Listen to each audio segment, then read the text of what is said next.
Dalton के परमाणु सिद्धांत। इस सिद्धांत का प्रतिपादन 1808 ईस्वी में जॉन डाल्टन नामक वैज्ञानिक ने किया था। इनके अनुसार पदार्थ के सूक्ष्मतम अविभाज्य कण को परमाणु कहते हैं। यानी कि वैसा पदार्थ एकदम सूक्ष्मतम पदार्थ कैसा होना चाहिए, एकदम सूक्ष्म मतलब एकदम छोटा, जिसे विभाज्य न किया जा सके, उसे क्या कहेंगे, परमाणु। तो पदार्थ के सूक्ष्मतम अविभाज्य कण को क्या कहते हैं, परमाणु। ये किनके अनुसार परिभाषा दिया गया है, तो डाल्टन के अनुसार, कि परमाणु के पदार्थ के सूक्ष्मतम अविभाज्य कण को परमाणु कहते हैं। पदार्थ के सूक्ष्मतम अविभाज्य कण को क्या कहते हैं, परमाणु। परमाणु के न तो उत्पत्ति होता है और न ही विनाश होता है। परमाणु न तो उत्पन्न होता है और न तो उत्पत्ति होता है और न विनाश होता है। इसे इंग्लिश में कहते हैं एटम। तो ए प्लस टम से मिलकर बना है। ए का मतलब होता है कैन नॉट और टम का मतलब होता है काट, यानी कि वैसा पदार्थ जिसे विभाज्य न किया जा सके, टुकड़ा न किया जा सके, वैसा पदार्थ जिसे टुकड़ा न किया जाए, क्या कहलाता है, एटम, परमाणु। कहता है एक ही प्रकार के परमाणुओं का भौतिक एवं रासायनिक गुण समान होता है। एक ही प्रकार के परमाणु के भौतिक एवं रासायनिक गुण समान होता है। कहता है भिन्न भिन्न प्रकार के परमाणुओं के भौतिक एवं रासायनिक गुण भिन्न भिन्न होता है। अगर परमाणु एक ही प्रकार के है, दो परमाणु हैं और दोनों एक ही प्रकार के है, तो दोनों के भौतिक और रासायनिक गुण क्या होगा, समान। लेकिन भिन्न भिन्न प्रकार के परमाणु है, अलग अलग प्रकार के परमाणु है, तो उसका भौतिक और रासायनिक गुण क्या होगा, भिन्न होगा। दूसरा, दो या दो से अधिक परमाणु आपस में मिलकर यौगिक बनाते हैं। दो या दो से अधिक परमाणु जब मिलता है तो किसका निर्माण होता है, यौगिक का। 1886 ईस्वी में प्रोटॉन का खोज हुआ। 1897 ईस्वी में इलेक्ट्रॉन को जे थॉमसन ने किए थे और 1932 में न्यूट्रॉन को जेम्स चैडविक ने खोज किया। 1886 में प्रोटॉन को, 1897 में इलेक्ट्रॉन को जे थॉमसन, 1932 में न्यूट्रॉन को जेम्स चैडविक। डाल्टन के परमाणु सिद्धांत का दोष। परमाणु को प्रोटॉन, इलेक्ट्रॉन तथा न्यूट्रॉन में विभाजित किया जाता है। डाल्टन साहब बोले कि परमाणु पदार्थ का वह सूक्ष्मतम कण जिसे विभाज्य न किया जाए।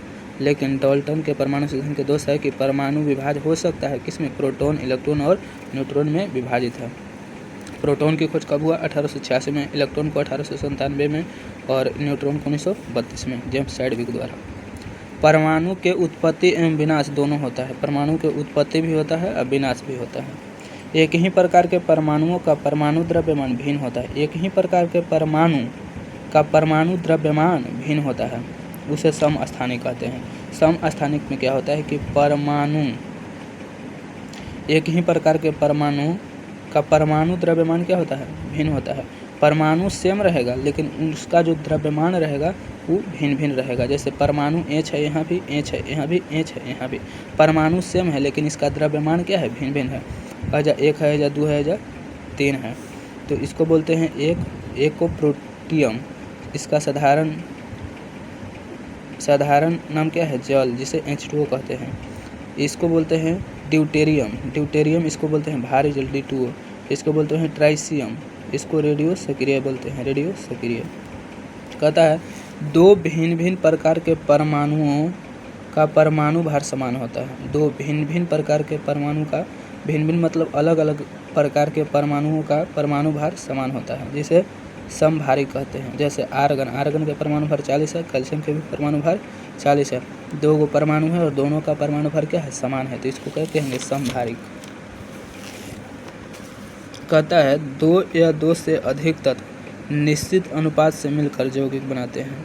दो या दो से अधिक तत्व निश्चित अनुपात से मिलकर यौगिक बनाते हैं। दो या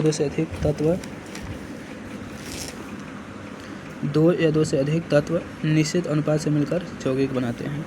विराम, किसी वस्तु का वह स्थिति जिसे समय परिवर्तन के साथ उसके स्थान, दिशा, अवस्था में नियत रहता है, उसे विरामावस्था कहते हैं।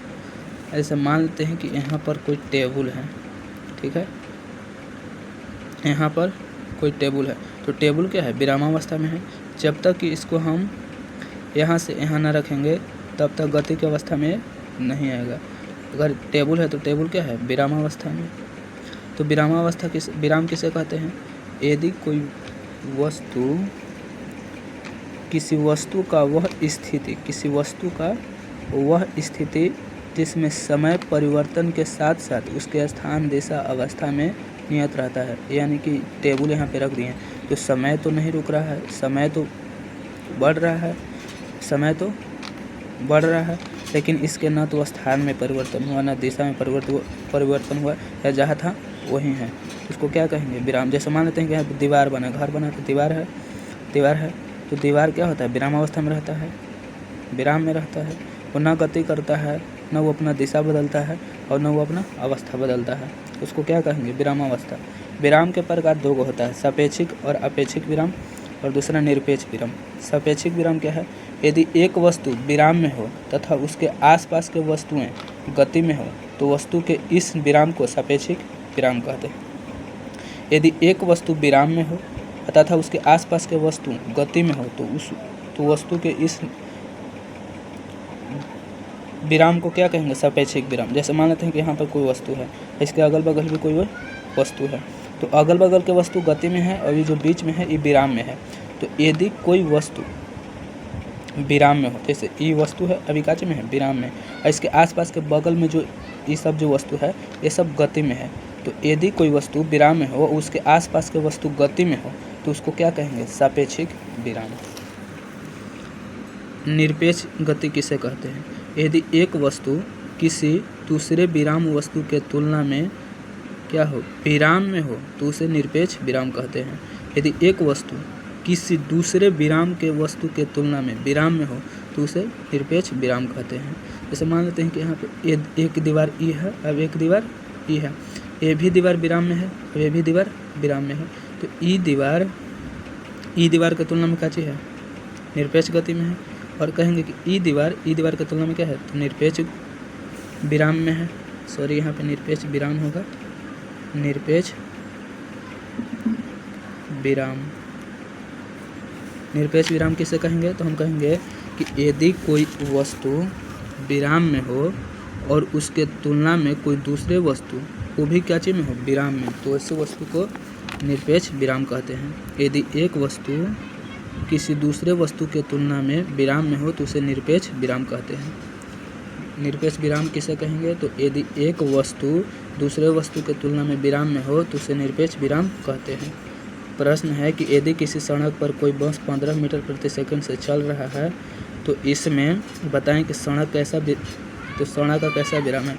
तो सापेक्षिक विराम है। बहती हुई नदी की तुलना में उसके किनारे का कैसा विराम में है? तो सापेक्षिक विराम में है।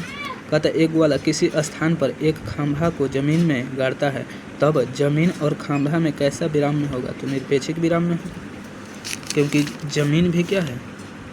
विराम में है, और वहाँ पर जो खंभा गाड़ा है वो भी विराम में है, तो एक वस्तु दूसरे वस्तु के तुलना में क्या है? विराम है, तो निरपेक्षिक विराम हो जाएगा। गति के अन्य प्रकार। सरल रेखीय गति। जब कोई गति सीधी रेखा में हो तो उसे सरल रेखीय गति कहते हैं। जब कोई गति सीधी रेखा में हो तब उसे सरल रेखीय गति कहते हैं।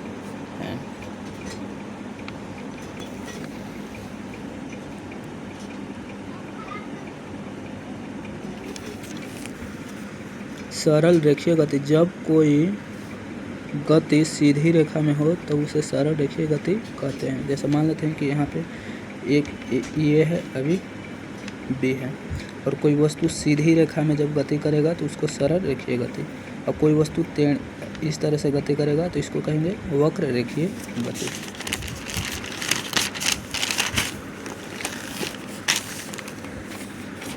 जब कोई गति टेढ़े मेढ़े रास्ते पर हो रहा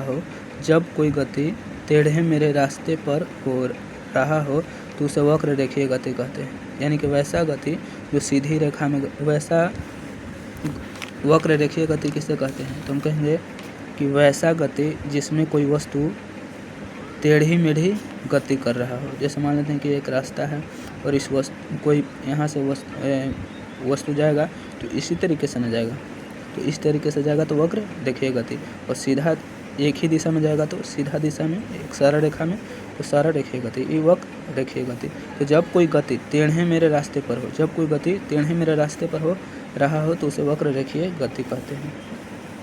वृत्तीय गति, वैसा गति जो वृत्तीय पथ पर हो उसे वृत्तीय गति कहते हैं। या यदि कोई वस्तु वृत्तीय पथ पर चक्कर काटता है तो उसे वृत्तीय गति कहते हैं। दोनों आकृति ए और बी वृत्तीय गति है। ए भी वृत्त है, ये आयत है। यहाँ पर कोई वस्तु इस पर गति कर रहा है तो वृत्तीय पथ पर गति कर रहा है। एक आयत है और इस पर यहाँ गति कर रहा है तो ये भी वृत्तीय पथ पर है। जैसे जब कोई वस्तु गति करते समय 360 डिग्री का कोण विस्थापन करता है तो उस तरह की गति को वृत्तीय गति कहते हैं। जब कोई वस्तु, जैसे क्या है, एक वस्तु है और क्या है, एक वस्तु है और इस पर कोई गति कर रहा है तो जब कोई वस्तु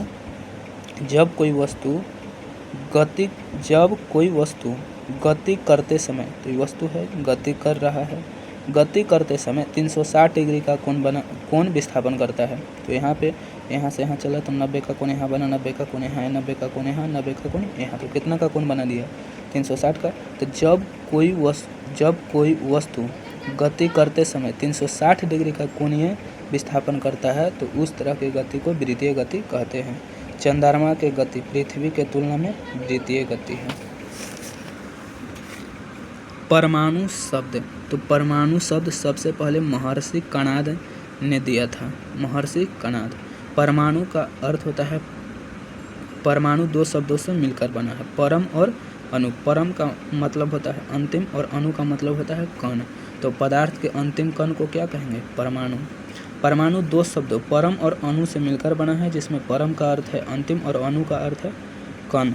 परमाणु शब्द का प्रयोग सर्वप्रथम महर्षि कणाद ने किया था। परमाणु क्या है, तो पदार्थ की वह सूक्ष्मतम कण जो स्वतंत्र अवस्था में नहीं रहता है लेकिन रासायनिक अभिक्रिया में भाग लेता है, परमाणु कहलाता है। परमाणु पदार्थ का वह सूक्ष्मतम कण जो स्वतंत्र अवस्था में नहीं रहता है लेकिन रासायनिक अभिक्रिया में भाग लेता है, परमाणु कहलाता है। अपवाद में हीलियम, नियोन, आर्गन,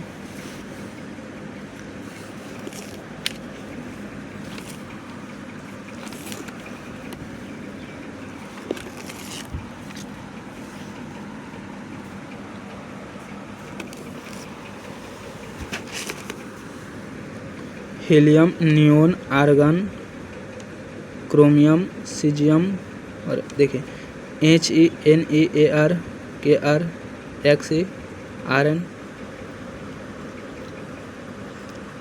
जैसे में अपवाद में ये सब है। HENCOFNA एग्जाम्पल इलिसिट परमाणु के। परमाणु क्या है, तो पदार्थ का वह सूक्ष्मतम कण जो स्वतंत्र अवस्था में नहीं रहता है लेकिन रासायनिक अभिक्रिया में भाग लेता है, परमाणु कहलाता है। अगर पूछा जाए कि परमाणु रासायनिक अभिक्रिया में भाग लेता है, परमाणु रासायनिक अभिक्रिया में भाग लेता है।